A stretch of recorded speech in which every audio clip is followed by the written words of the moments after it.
Hello, my name is Adrianna Hirtler, and I'm the Biomonitoring Coordinator for the Community Science Institute.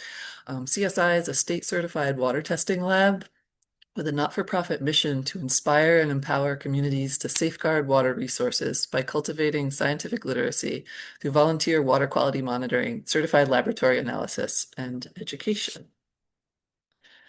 So the poster that I'm going to be presenting is summarizing a small project we've been running alongside our Cayuga Lakes HABs monitoring program.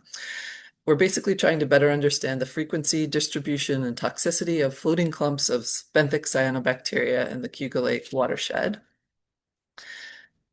Community Science Institute has been monitoring HABs on or harmful algal blooms on Cayuga Lake since 2018 when our program started. So we have volunteers who are trained to look out for usually typical harmful algal blooms or the planktonic sort, like shown in the upper left-hand corner. They'll look more like spilled paint or pea soup, or sometimes are described that way. In Cayuga Lake, those are mostly dominated by Delicospermum or Microcystis. In comparison, the main photograph here shows these benthic clumps of cyanobacteria, which tend to be dominated more by cyanobacteria in the Oscillatories order. And these form on the bottom substrate of a lake or water body and then get dislodged and basically float to the surface. People often describe them as looking like floating goose poop. So here's another view of that.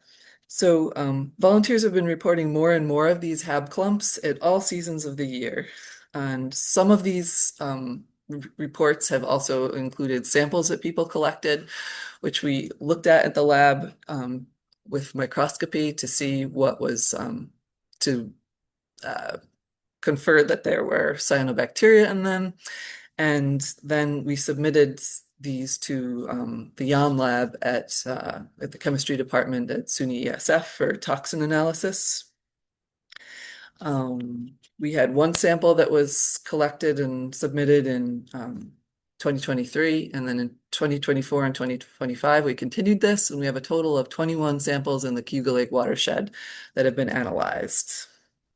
HABs volunteers in the CSI monitoring program are currently trained to identify these and submit samples when possible.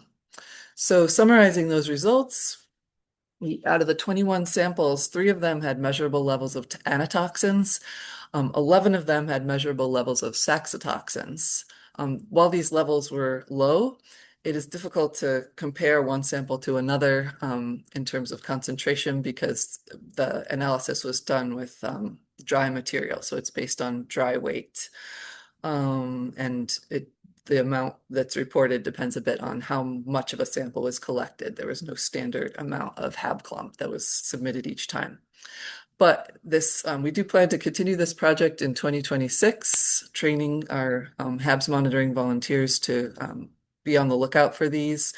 And just the fact that we found anatoxin and saxitoxin, 2 very potent neurotoxins in some of these samples, really underscores the fact that these HAB clump phenomenon really do need to be treated like harmful algal blooms, like all other harmful algal blooms, and avoided by humans and pets.